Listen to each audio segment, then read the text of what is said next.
Do you think gas stations are just passing places? Think again. From mysterious shadows to terrifying strangers, these stories will change your mind the next time you pull up to the pump. Do you dare to hear what happened at these creepy stations?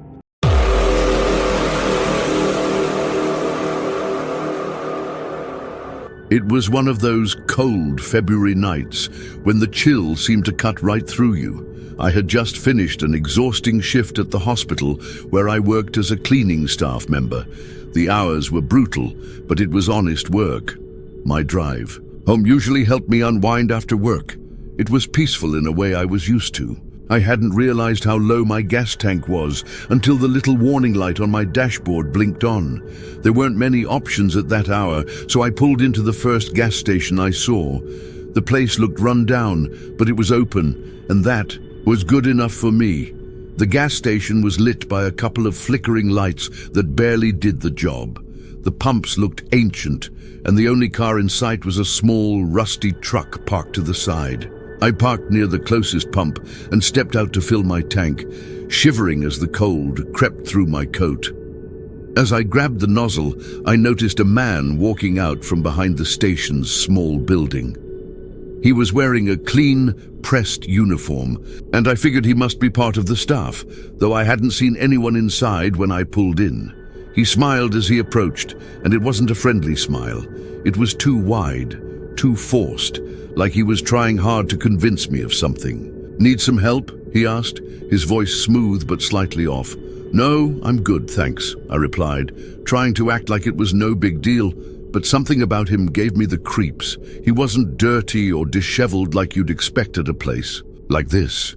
His uniform was spotless, his hands too clean. It didn't match the setting. He stayed put, just standing there as I tried to pump my gas.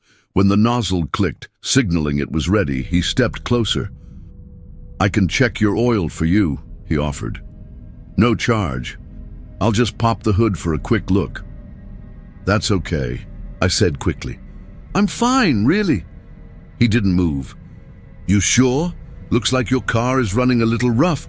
I'd hate for you to break down on a night like this." The way he wouldn't drop it made me feel all kinds of tense. I tried to play it cool, muttering something about needing to get home.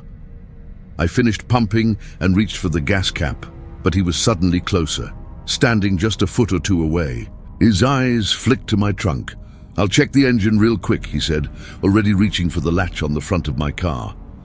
That's when my brain went from a little heads up to full-on panic mode. "No, seriously," I said firmly, stepping back. "I need to go." He stopped, his hand hovering mid-air for a moment. We just stared at each other. Then he smiled again, but it was different this time, less forced. It felt like it had weight behind it. His other hand slipped into his pocket and my breath caught. Without thinking, I yanked the door open and jumped into my car. He didn't say anything, didn't shout or try to stop me. He just started walking toward the driver's side, his hand still in his pocket, and I wasn't dumb enough to wait and find out why. I threw the car into reverse and slammed on the gas. The tires squealed as I backed up, nearly hitting a barrel of water behind me. I shifted into drive and sped off, not even bothering to put my seatbelt on until I was halfway down the street. My hands were shaking so badly I could barely grip the wheel. In my rearview mirror, I saw him standing there, illuminated by the gas station lights. He wasn't running after me or yelling. He just stood there, watching me drive away, his hands still in his pockets. It was the longest 20 minutes of my life on that drive home. I couldn't stop checking my mirrors. Sure, I'd see headlights following me. When I finally pulled into my driveway, I sat in the car for a moment, trying to calm my nerves.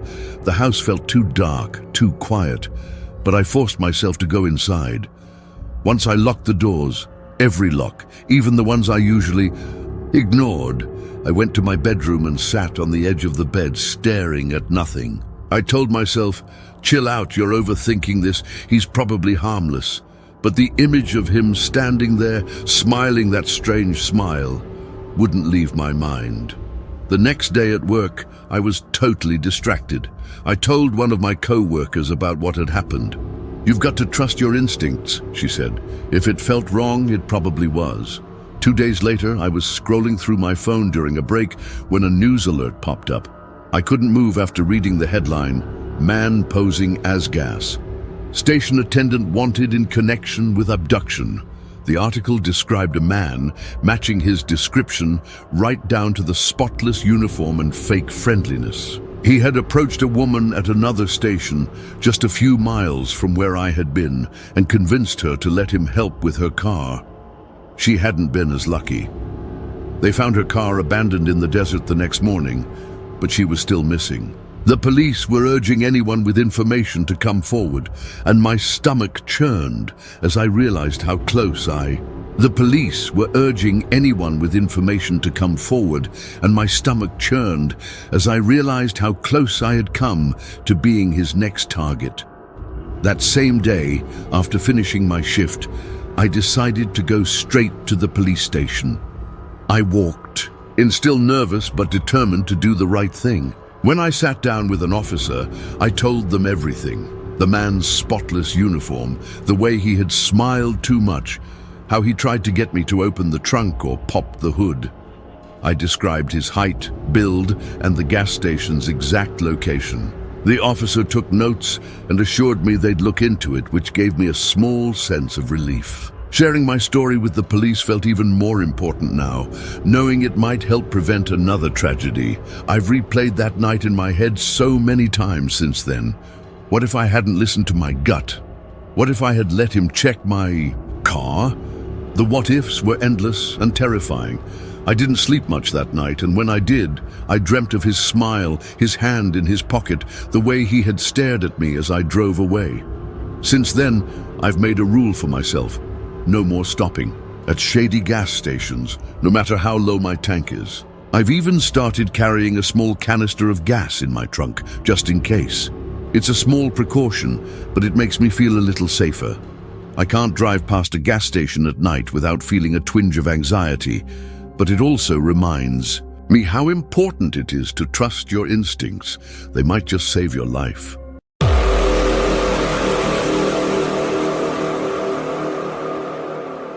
In May 2022, I found myself driving through Nashville, Tennessee on a solo road trip.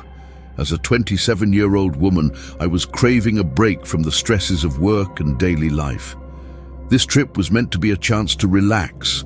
No strict plans, just the open road, my favorite music, and a few stops here and there whenever something caught my eye. After several hours of driving, my body began to feel stiff, and nature was calling. I needed to find a bathroom fast. It didn't take long to spot a small gas station on the side of the highway. The place looked old, with a faded sign barely hanging on, and fuel pumps that seemed like they were from another era. There was only one car in the lot, an old sedan parked in the corner. Everything about the place screamed abandoned, with an eerie quiet that sent chills down my spine. I parked near the entrance and stepped out of my car. The heat of the day clung to everything, making the stillness feel heavier. Inside, the station wasn't much better. It looked like it hadn't been cleaned in a long time. The narrow aisles were stocked with dusty snacks and faded drink cans. The smell was a mix of old coffee and some industrial cleaner that couldn't mask the damp stench. Behind the counter sat an elderly man wearing thick glasses, engrossed in an old book. He barely noticed me when I walked in. "Excuse me, where's the restroom?" I asked. He pointed to a dim hallway at the back of the store without looking up. His indifference felt odd, but I assumed it was just boredom. I followed his gesture and made my way to the restroom. The bathroom door was a faded green, its surface marred with scratches and peeling paint. I pushed it open and stepped inside. The interior wasn't much better. The tiles on the floor were cracked, the walls were stained with years of grime, and the overhead light looked like it was about to burn out. A rusted sink sat below a mirror, so fogged with dirt that it barely reflected anything. It wasn't pleasant, but it would do. After finishing up, I moved to the sink and washed my hands under the weak stream of water. The paper towel dispenser wheezed as I pulled out a few sheets to dry my hands. I turned to leave, reaching for the door handle, but no matter how hard I tried, it wouldn't budge. Confused, I tried again, twisting and pulling harder. Nothing. The door didn't move an inch. My first thought was that the old lock was stuck. I jiggled the handle a few more times, hoping it would loosen, but it was no use. "Hello?" I called out, knocking on the door. My voice echoed in the cramped space. "The door's stuck. Can someone help me?" There was no response. I started to feel anxious, but I tried to stay calm. Maybe the lock was just finicky, or maybe the attendant hadn't heard me. I knocked louder this time, shouting, "Hey, I'm stuck in here!" That's when I heard it. Footsteps. They were approaching slowly from the other side of the door. It felt like a huge weight had been lifted off my shoulders. "Hey, I'm locked in. Can you open the door?" My voice was more urgent now, but the footsteps stopped. Whoever was out there didn't say a word. They didn't try to open the door or even acknowledge me. They just stood there. I could feel their presence. The silence between us was tense, like a taut rope. "Hello?" I tried again, my voice faltering slightly. The footsteps resumed, this time moving away, fading into the distance until I couldn't hear them anymore.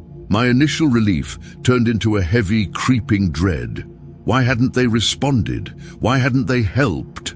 I banged on the door harder, shouting louder, my fists echoing against the wood. Minutes dragged by. I pressed my ear against the door, straining to hear any sign of life outside, but all I got was silence. My mind raced, running through every what-if scenario imaginable. Was this some kind of prank? Had the attendant locked me in by mistake? Or was it something worse? Just as I was about to give in to panic, the door creaked open. I nearly stumbled backward when the elderly attendant appeared in the doorway, looking annoyed. "What's all the noise about?" he asked, his voice gruff. I stared at him, disbelief and frustration bubbling up. The door was locked. I couldn't get out. He gave me a skeptical, strange look, as if I had just told him the sky was green. "Locked? It doesn't lock from the outside. Are you sure it wasn't stuck?" "I'm sure. I've been banging on it for who knows how long." He just shrugged, clearly not caring at all. "Well, it's open now. You're good to go." Something about his nonchalance made my skin crawl. I brushed past him, muttering a quick thanks as I hurried back to the front of the store. My heart was still racing, and all I could think about was getting out of there. As I walked to my car, I glanced back at the gas station. That's when I saw it. A figure standing in the shadows near the side of the building. It was too dark to make out any details, but someone was there, watching me. I quickened my pace, unlocked my car and slid inside. I locked the doors and started the engine, my eyes darting back to the shadows. The figure hadn't moved. I didn't wait around to find out who or what it was. I pulled out of the lot and onto the highway. Even as I drove, all I could see was the image of that figure, standing motionless in the shadows. When I finally reached my hotel that night, I locked the door and wedged a chair under the handle for extra security. Over and over, I heard those footsteps in my head and the unsettling silence that followed. Who was out there? Why didn't they help? And how had the door been locked? I'll never know the answers, and maybe that's for the best. But one thing's for sure, I won't be stopping at random gas stations anytime soon. The next morning, as I loaded up my car to continue my trip, it felt like paranoia had settled in, and I couldn't shake it. Every passerby felt like they were staring a little too long. Every parked car seemed suspiciously out of place. At one point, I pulled into a rest stop just to ease the tension, staring into my coffee as if the answers to my unease could be found in its swirls. Later that day, I stopped at a more crowded gas station to refuel. As I stepped inside to grab a snack, the bright lights and bustling atmosphere made me feel better after the emptiness of the night before. But even there, I couldn't fully relax. I kept glancing at the exits, so focused that every creak or soft shuffle sounded like a warning. The attendant asked if I was okay as I paid for my snack, and I said I was just tired from the road. Weeks after returning home, the memory of that night stayed vivid in my mind.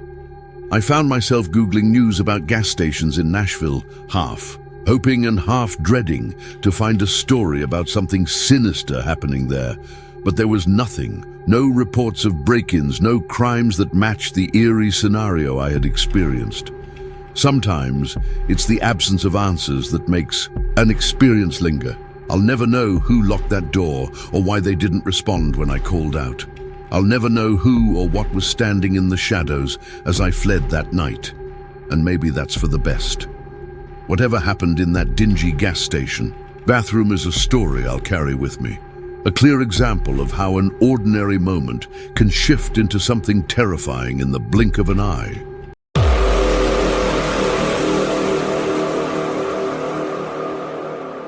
In October 2022, during a work trip to Austin, Texas, I experienced something that still haunts me whenever I think about it. As a 34-year-old marketing professional, I was used to traveling to unfamiliar places, but that night put all my instincts to the test. After a long day of intense meetings, I was eager to get to the hotel and finally relax. Unfortunately, my car's navigation system decided to reroute me onto a winding, unlit road I didn't recognize. The road was eerily empty, surrounded by dense trees on both sides. My car's headlights barely illuminated a narrow path in the overwhelming darkness, and the absence of streetlights made the entire area feel suffocating. The sharp turns in the road added to my anxiety as each bend revealed more dense forests and deep shadows. Then, to make matters worse, my car's low fuel warning light came on. The gas tank was almost empty, and there wasn't a house, car, or person in sight. I started to feel a knot of worry tightening in my chest, as if I could hear the clock ticking with every mile I drove. Just as I was beginning to feel real panic, a gas station appeared out of nowhere. It looked old and neglected, with peeling paint and a neon sign that barely worked. The building was small, almost like a shack with a dim light above the entrance. Everything about it screamed, "Stay away," but I wasn't in a position to be picky. I pulled into the lot and parked by the nearest pump, relieved to have at least found fuel. The lot was empty, except for an old car parked near the building. Its windows were dark, and I couldn't see if anyone was inside. As I stepped out of my car, the gas station door creaked open, and a man appeared. He was wearing a faded, stained uniform, and his face bore a wide, unsettling smile. "Good evening, ma'am," he said, his tone overly friendly for such a desolate place. "Hi," I replied, trying to keep my voice neutral. There was something off about him. His smile felt forced, and his demeanor was oddly eager. Still, I needed gas, so I grabbed my card and headed toward the pump. "Let me help you with that," he said, stepping closer. "These old pumps can be tricky." "Thanks, but I've got it," I said, trying to be polite but firm. He hesitated, and for a moment, then stepped back, still watching me with that strange smile. I swiped my card and tried to start the pump, but nothing happened. I tried again. Still nothing. "Looks like it's acting up," the man said, grinning. "Why don't you come inside? We can sort it out at the register." Everything inside me said, "Don't go in there." "I'll try another pump," I said, moving to the one next to it. But the result was the same. The man followed me, his presence becoming more intrusive. "Sometimes they're all like this," he said casually. "Could be your car. Want me to take a quick look? Might just be a connection issue." "No, I'm fine," I said, now struggling to hide the tension in my voice. I looked around the lot, searching for anyone else or any sign of activity. There was nothing. Even the car parked near the building looked abandoned, its windows too dark to see inside. The thought crossed my mind that someone might be watching me from inside that car, and the idea sent a chill down my spine. "It'll only take a second," he insisted, stepping closer again. "Pop the hood, and I'll have it fixed in no time." Feigning agreement, I forced a tight smile. "Sure, let me just move the car closer to the building," I said.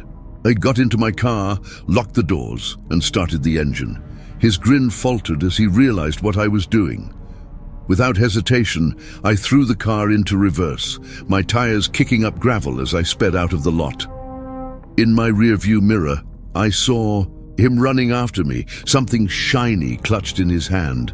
I was gone before I could figure out what it was. My only focus was getting back to a main road and away from that gas station. A few miles later, I finally reached a well-lit intersection and pulled into a larger, busier station. I had no idea the car could still go so many miles on so little fuel. Seeing other people under the bright lights made me feel safe at last. As I stood there filling up, my hands still shaking, I couldn't stop thinking about how close I might have come to something really bad. Later that night, after I finally reached my hotel, I couldn't stop thinking about it. Unable to keep it to myself, I called my husband. He's a police officer and has a knack for knowing when something isn't right. When I told him what had happened, his voice shifted from concern to outright anger. "You should have called me right away," he said. "That guy could still be out there, trying to do the same thing to someone else."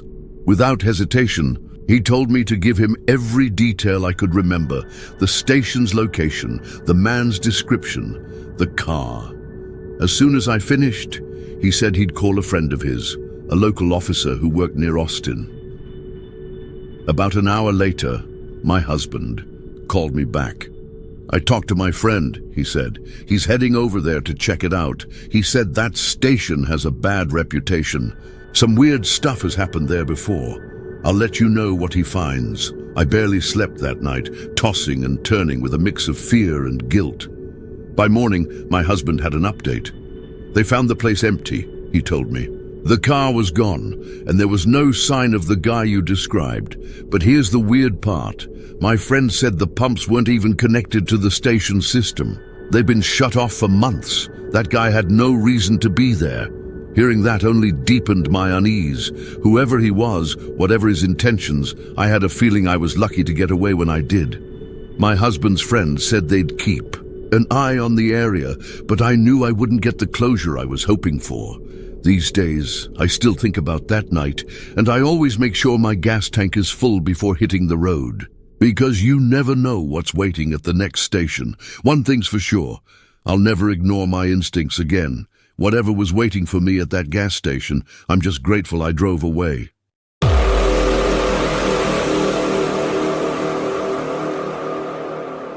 It happened in December in Denver, Colorado. I was spending my day delivering packages, and I still had a few stops left. My car was almost out of gas, and I knew I couldn't keep going without refueling. Luckily, I saw a gas station nearby. It was a small station, an old building with a barely functioning sign, but in a remote area you take what you can find. When I arrived at the station, the lot was completely empty. Just my car and a faint light from inside the store. I parked next to one of the pumps and got out. The ground was covered in gravel and the sound of my footsteps echoed loudly. The cold air stung my face as I walked toward the door. When I opened it, a loud creak made me jump a little. Inside, the place was silent. The lights above buzzed softly and everything looked clean but old. There were shelves filled with snacks and drinks, but no employee in sight. I walked to the counter, expecting someone to appear from the back, but no one did. "Hello?" My voice echoed in the quiet store, but no one answered. I looked around, feeling a little uneasy about how empty it was. The cash register was closed and nothing seemed out of place.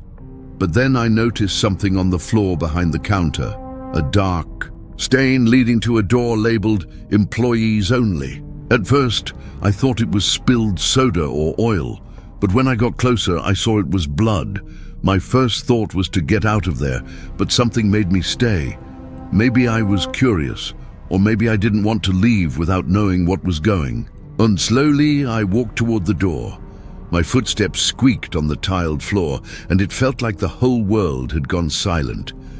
I reached for the door handle, but something made me stop. What if something bad was on the other side? But the door wasn't locked, so I pushed it open. It creaked loudly, and the room inside was dimly lit by a single flickering bulb. There were shelves filled with boxes and cleaning supplies, but what caught my eye was in the middle of the room. A man was tied to a chair. His head hung low, and he wasn't moving. For a second, I thought he was dead. My legs went numb, and I couldn't do anything but stand there. But then he let out a small groan, and his head shifted slightly. "Hey," I whispered as I stepped into the room. "Are you okay?" He didn't answer, just groaned again. His hands were tied behind his back, and there was something stuffed in his mouth, held in place with duct tape. I could see blood on his forehead, and his shirt was stained too. Finally, my brain kicked in, and I ran out of the room. Back in the store, I grabbed my phone and called 911. "911, what's your emergency?" the operator asked. I tried to explain what I saw, but my words came out, jumbled. "I'm at a gas station off Route 35, I said. "There's a man in the back, tied up, and there's blood everywhere. I think he's been hurt. The operator told me to stay on the line and wait for the police, but I didn't want to stay in that creepy store." I ran back to my car, locked the doors, and kept watching the gas station entrance. My heart was racing as I looked around, expecting someone to come running out after me. It felt like forever, but finally I saw the flashing lights of a police car coming down the road. 2 officers got out, shining their flashlights as they approached the store. I jumped out of my car and waved them over, trying to explain what I saw. They went inside, moving cautiously. One of them had his gun drawn and the other stayed close behind. I stayed outside, pacing back and forth. My mind was spinning with what I'd seen. One officer came back out to speak to me, while the other stayed with the man in the back. "We've called an ambulance," the officer said, looking serious. "He's lucky you called. It looks like someone tried to rob the place and didn't want to leave witnesses. They knocked him out and tied him up, but something must have scared them off before they could finish the job. The ambulance took the man to the hospital, and the officers asked me to give a statement. Once that was done, they told me I could leave." As I drove away, I started to feel the weight of everything that had happened. My hands were still shaking, and I couldn't stop thinking about the blood and how quiet the store had been. As I drove home, every shadow on the road seemed darker, every sound louder. I kept thinking about the way the man looked, so helpless, tied to that chair. What if I hadn't stopped at that station? Would anyone have found him in time? The thought made my chest tighten, and I had to remind myself to keep breathing. That night, I couldn't sleep. Every time I closed my eyes, I saw the blood on the floor and the man tied to the chair. I kept thinking about the person who had done this. How could someone do this to another human being? Even after all this time, I still think about it, especially when I'm out driving late at night. I know I might have saved that man's life, but the next time I pull up to an empty gas station, I think I'll just turn around and leave. The memory of that night has stayed with me. You think you're just stopping for gas, but in an instant, everything can change. You never know what's waiting for you in the quiet moments. If these stories sent chills down your spine, make sure to hit the like button and subscribe so you don't miss our upcoming spooky uploads. Share this video with your thrill-seeking friends. If you have a strange or eerie gas station story, please email me. I'd love to feature your story in a future video. Stay safe out there and trust your instincts when something feels off. Thank you so much for watching, and I'll see you in the next chilling video.